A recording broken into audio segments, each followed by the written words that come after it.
for taking time out of your busy schedule. So first of all, my name is John. Thank you, Patty, for the kind introduction, and also thank you, Charles, for putting together this meeting here today for us. So for the past couple of months, we've been asked a lot about SB 17. And there's a lot of confusion and anxiety amongst the community. What is it about? All right, so my goal here today is that hopefully you can come out of this meeting today with some clarity, confidence, and a safe way for you guys to move forward, so that way you can close on your transactions. Okay? So with that being said, so our presentation today is going to be about understanding the new restrictions on foreign buyers. Okay, SB 17 essentially. So hopefully by the end of this presentation, you guys will be able to understand who is being restricted. What properties?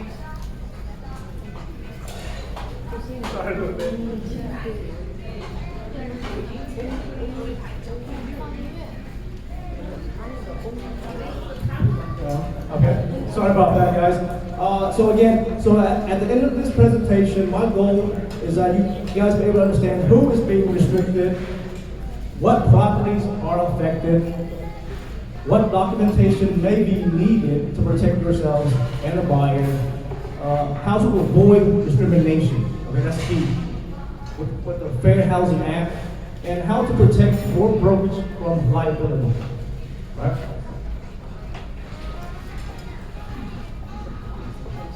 So back now on the law, so in September 1st, 2025, Texas passed the SB 17, which imposes sweeping restrictions on purchase and acquisition of property by foreign individuals, entities, and government ties to China, Russia, North Korea, and Iran. Right? So the law took effect on September 1st, 2025. It's grandfathered in, meaning that any transaction prior to September 1st, 2025 is not applicable. It does not affect. Okay? Any transaction after that, this law is in effect. Right? So what is the purpose of the law? This is what Texas is saying, the government, Texas government. It's saying that it protects critical infrastructure, railroads, airports, seaports, hospitals. It wants to reduce foreign government influence in Texas. Prevent adversarial nations such as China, North Korea, etc. from gaining strategic property, again, farmland, railroads, hospitals. Okay? So that's the stated purpose of Texas SB 17. Okay, so who or what actually is being restricted within this new law? Citizens of the listed countries, China, Russia, North Korea, Iran, who are not U.S. resident, so that's key, who are not U.S. resident. Entities, corporations, partnerships tied to those countries. Any companies based in China are restricted. Right? Or anyone acting on behalf of the foreign government. For example, let's say they're buying a property for the Chinese government. That's being restricted. We cannot do that. Right? And you guys must understand that this is not a ban on all Chinese or Russians. Right? It's not a ban. It's not a race-based ban. It's government tied, nationality tied. Right? It's foreign government tied. Okay, so this is the part right here. So I think this is why everybody's here today. So the law does not restrict U.S. citizens, right? You're a U.S. citizen, you're fine, you can buy whatever you want. Same thing, a green card holder. If you have a green card holder, you're fine, you can buy properties. Right? Dual citizens. If you're a citizen of the United States, also a citizen of China, you can buy properties here.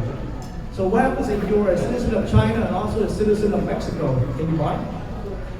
No. You have to be a citizen of the United States. Refugees.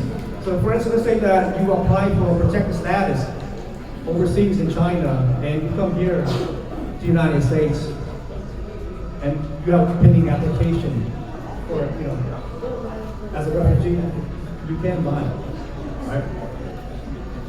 Same thing with asylum. Let's say you come here on a tourist visa and you have a case where you can apply for asylum here in the United States and have a pending application, you can buy. Okay? Asylum visa. Can I let me explain because 昨天因为我有读了这一本，因为我们在这边的人有很多的客人，他们正在申请那个政治庇护，所以我们律师是说，在你已经是政治庇护，已经有这个 paperwork 的时候，你可以买。Then you have any supplement I call them if they have a long yeah.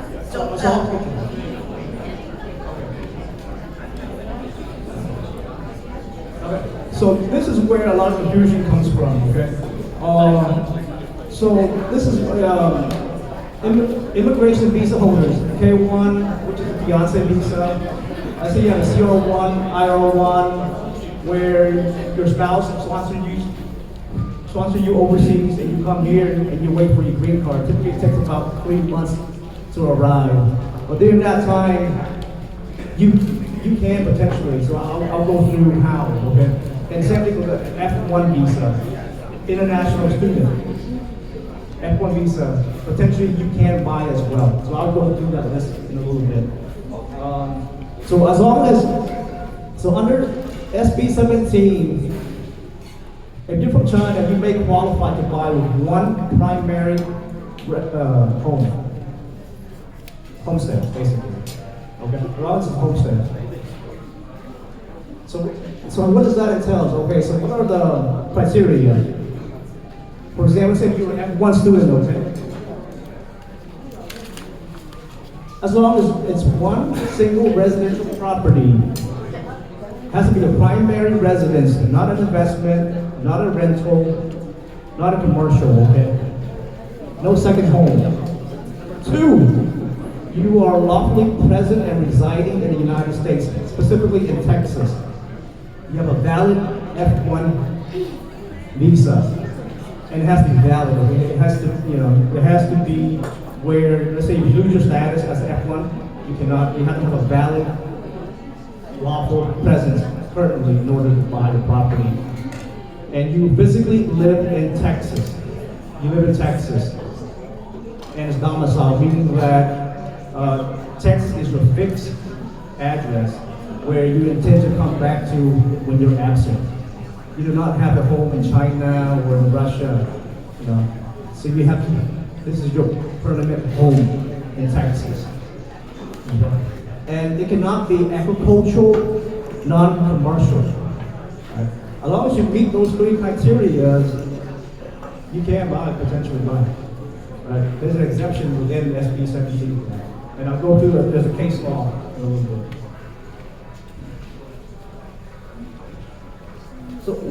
So what properties are covered in the SB 17?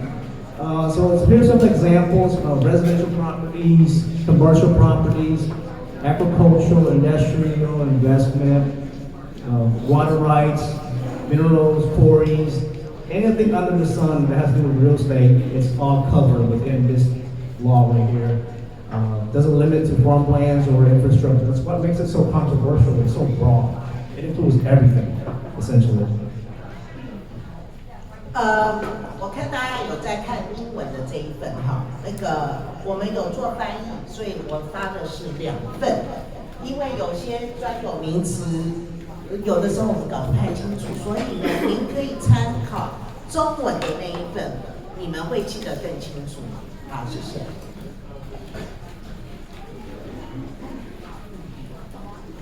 So I have some examples of who is allowed to buy. Okay. So scenario A, buyer is a Chinese-born U.S. citizen. Pretty straightforward. Yes, you can buy, right? Pretty straight. Scenario B, buyer is a Chinese citizen with a green card. Yes, right? You can buy green card. Yes. Scenario C, buyer is a Chinese student, F1 visa. Right? Maybe as long as you what? As long as you meet those three criteria, right? One single residential family home as your primary, no rental, no investment, no second home, right? One home, one house. You are lawfully present in the United States, meaning that you have status here, right? You have to have status. And then you physically live in Texas, and it's not a commercial, not a agricultural or commercial, none of that. Then, as an F1 student, you are allowed.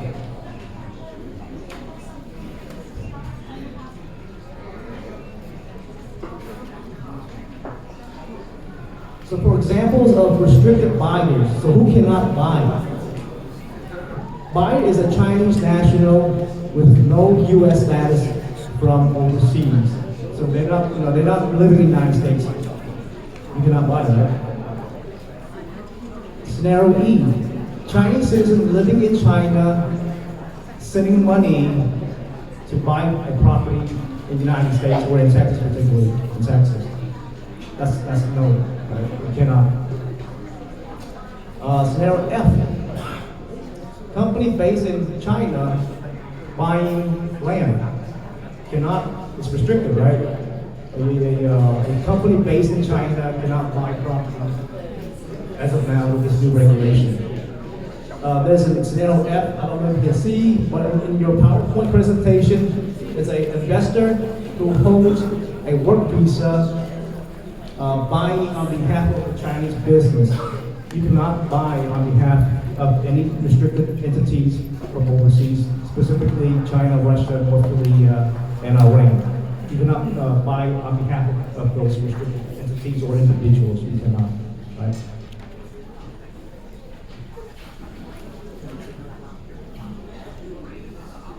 Okay, so for enforcement mechanisms and penalties. So what happens if the transaction does go through? So what are the penalties? So the Texas Attorney General, they are the enforcement agency for this new law. They can investigate and take action against the violation. So essentially, they can take that person to court, divest, meaning force that person to sell the property, right? Force them to sell the property, and the fines can be up to $250,000 or half of the property value, whichever is greater. That's the penalty.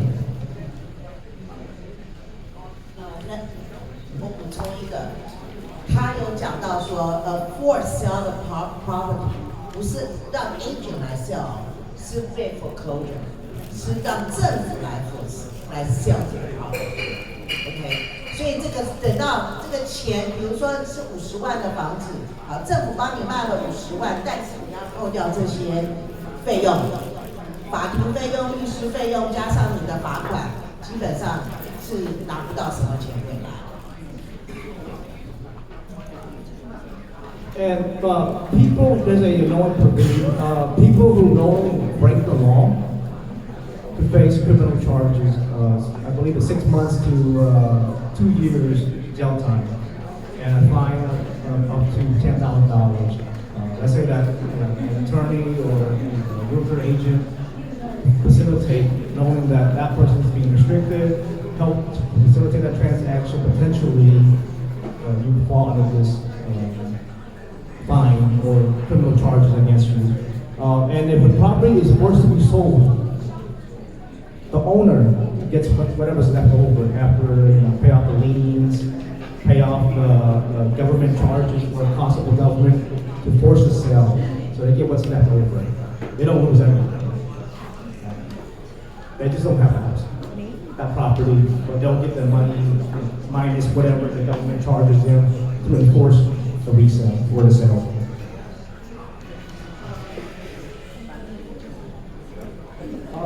I don't know if you guys are aware, there's a current lawsuit going on. The challenges, basically the constitutional challenges, equal protection claims, Fair Housing Act, Commerce Clause. So one particular case I want to bring to your attention is the Wayne versus Paxton. Right? So Mr. Ping Wayne, he is an F1 student. He's been living in Fort Worth, Texas for approximately 16 years or so. He is domiciled in Texas, meaning that he goes to school there.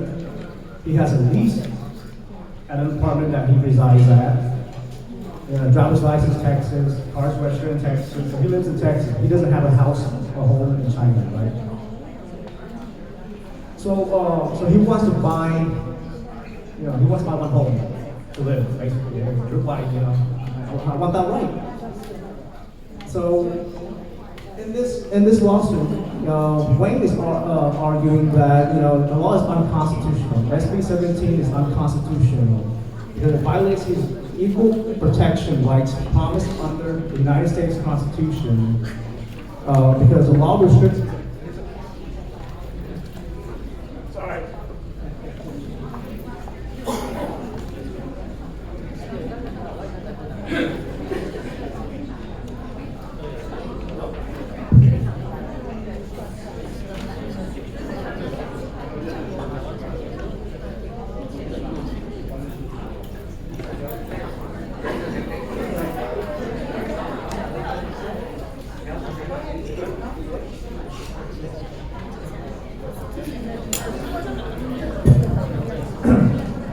Again. So back to the current lawsuit. Again, so now Wayne is arguing that it's unconstitutional. Hey, I want to buy this property, but this law is saying that I can't, based upon my sex, based upon my race, because I'm Chinese, I can't buy this home, even though I'm an F1 student, right? But Texas is saying that, hey, SB 17 does not apply to you, Wayne, Mr. Payne, because you are living in Texas, you're domiciled in Texas, you're not living in China, so this law does not apply to you. So that's what Texas is saying. As long as if you're an F1 student, right, with a visa, non-immigrant visa, you don't have to be a U.S. citizen, you won't have to have a green card. As long as you live here in Texas, you're lawfully here with status, then you can purchase one home, right? As long as it's not commercial, not rental, none of that. Just one home to live in, as a homestead, then you're fine. That's Texas saying that, hey, So then the court, I believe it's the appeals court with the Fifth Circuit, came out with a ruling last week, I believe. They dismissed the case because Wayne doesn't have standing. Wayne is not being affected. He's not hurt by this new law. He can buy. Right? Texas allows him to buy. That's why they come up with a lawsuit. I believe now it's going to go through appeals in the Supreme Court based upon the constitutional merits. But as far as Texas is concerned, he can buy. So that's where we at right now. So what does this lawsuit establish? So basically, Texas is on record saying that not every F1 student is automatically prohibited. You can buy, right, as long as you meet those criteria, right? And domicile matters, meaning that where you live matters. Where, your permanent address matters, right? So the argument basically saying, hey, Chinese F1 students, for example, may fall outside. There's an exemption. There's a carve out for any non-immigrant visa holder, such as, for example, an F1 student. They can buy one primary residence.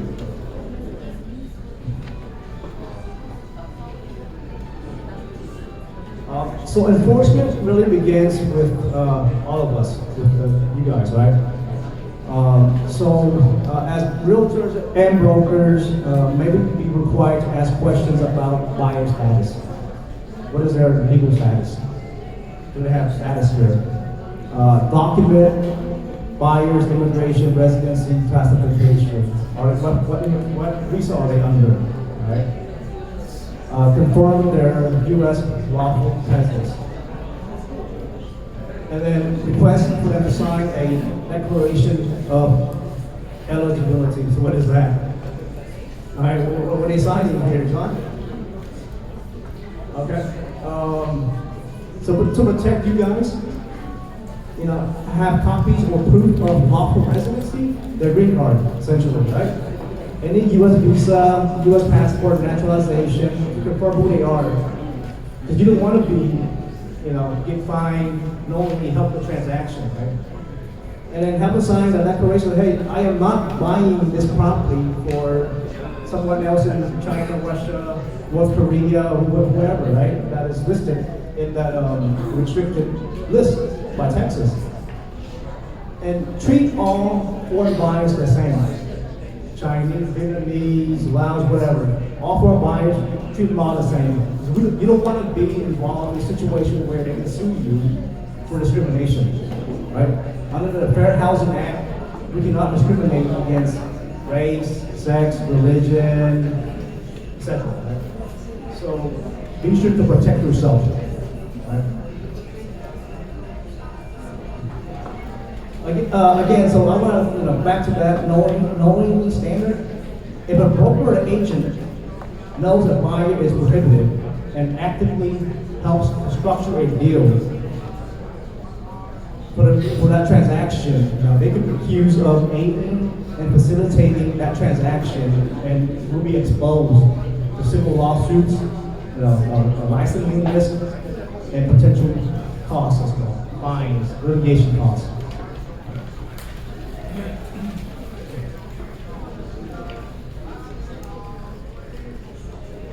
So for the procedures, standard, ask, like I said, ask all foreign buyers the same question. All foreign buyers the same questions. Require a standard buyer eligibility form. Like I mentioned earlier, hey, I'm not buying this on behalf of the Chinese government. Have them sign that copy to protect yourself. Do not guess buyer's nationality. Avoid discussing about race. Again, you don't want to be involved in a potential discrimination lawsuit. And then you always ask, a licensed attorney, whoever, myself, or whoever that you know. So for example, what should you say or never say? All right, here's some examples.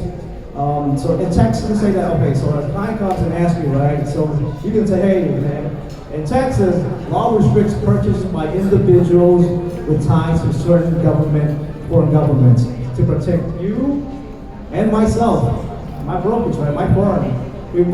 We need to verify your residency status. This applies to everybody, right? Not just that person, everybody. This is your company standard procedure. So never say, hey, Chinese people can't buy here. Right? That's not true. You look Asian, are you allowed to buy? Again, you don't want to get involved in guessing about race. I don't work with foreign buyers. You can say, hey, my schedule full, and you need citizenship to buy property here, which is not the case, right? Your green card already you can buy.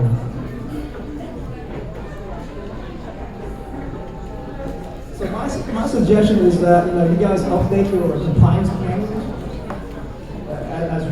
as a firm. Train new agents on this new regulation, SB 17. Adopt a uniform intake form with new clients. So have that those questions. Say, hey, where they're from. Get copies of their, identifications, passport, whatever, and then we can make that determination, right? Avoid ad hoc questioning about, those questions earlier, information about race and all that stuff. Avoid those questions. You don't want to get involved in a potential, discrimination lawsuit. And always, if you have any unclear issues, you can always come to an attorney or whoever that has that knowledge to verify. So here's an example of a workflow. So step one, identify the foreign buyer.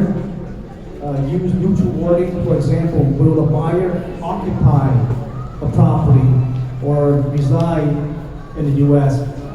So with this, we can tell do they live here or do they live in China? If they live in China, then sorry, we can't accept your file. And then after that, you can confirm with their passport, visas, green card, and then step three, have them sign a declaration saying I'm not buying this for for a foreign government that is being restricted by Texas. So if they meet all those criteria, then hey, let's go to close. Proceed forward, right? So red flags.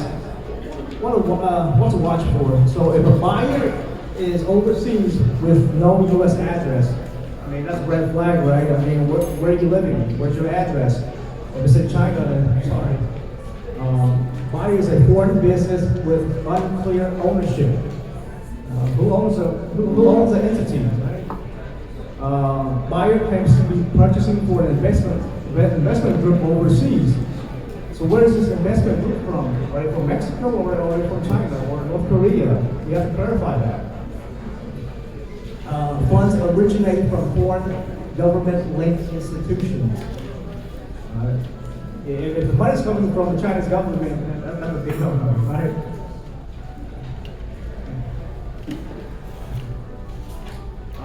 So for some frequently asked questions, can realtors ask immigration status? Generally, yes, as long as it's required to comply against this new regulation, SB 17. And it applies to all foreign buyers. Don't exclude it. This is one class. All foreign buyers. Chinese, Vietnamese, Laos, North Korea. Do I need to ask every Asian buyer? No, I mean, some Asians are U.S. citizens as well, right? I mean, you can tell by asking for their IDs. When you do the intake process, if they have a foreign passport, then you might ask them to clarify, hey, do we have a valid U.S. visa here? Does it affect loans? I'm sure that some lenders will have extra verification steps for their own purpose. So I'm sure it will affect the certain loans as well. Okay, so key takeaways. So we established that this law does not ban all ethnic Chinese, correct? Certain individuals can buy properties here. This law only applies to buyers with ties to certain governments. Certain governments such as China, Russia, North Korea, Iran. Remember to avoid discrimination. That can be an issue. Always document. Have copies of everything. Make them sign that declaration to protect yourself. As always, consult anyone with knowledge, an attorney, whoever, a broker. And also the laws may change because it's an ongoing lawsuit. I do know that in Florida, I think they have a similar law, SB 264. Same thing, the court threw out the lawsuit with the same situation because the plaintiff was domiciled or residing in Florida, so they threw that out. And there's a couple more lawsuits going on, so things could change. And if the climate between the U.S. and China improves, then potentially they could revoke this law. So hope for the best. I think that's all I have.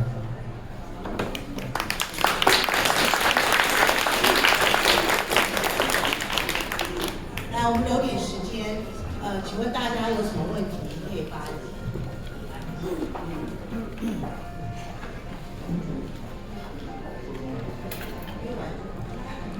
So quick question, I have clients, they own like investment properties that they bought before the SB 17.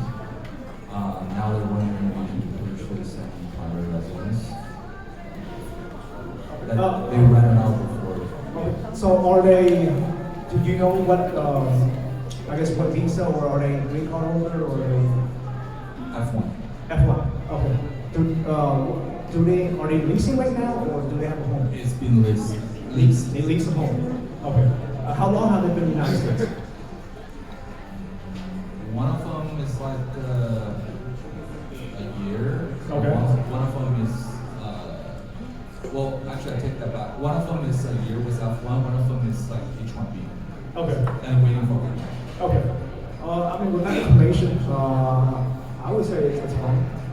I would need more, but from that initial information, because number one is that even though they purchased commercial, that was before, prior to September 1st, right? It's not commercial, it's investment property. Investment property. So like they. It's an investment property. That's a Rent lease. primary residence, single family primary, single family residence, but they rent it out, right? Okay. Now they want to buy a primary residence. That is correct. Okay. Yes, I mean, as long as we can show that, hey, you know, they have a Texas license, to show that it's domiciled here in Texas, we can make a strong case that, hey, that's a clause within that exemption established by the Wayne versus Paxton lawsuit. Case. So it's fine. Thank you.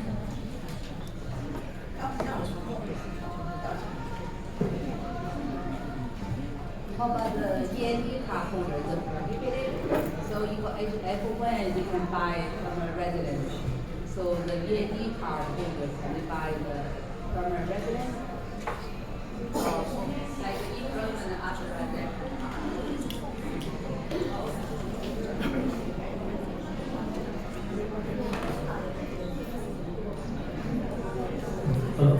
Okay. Yeah. Okay. So they have a work permit, correct? Yes. Okay. What visa did they come under? What visa did they come to the United States with? Don't know what kind of visa. They only have the END card with us. Okay. So they have a work permit. How long ago was this work permit? Yeah, they already here 7 years. 7 years. Okay. 7 years. It might be a case. It might be a refugee or a asylum if they have.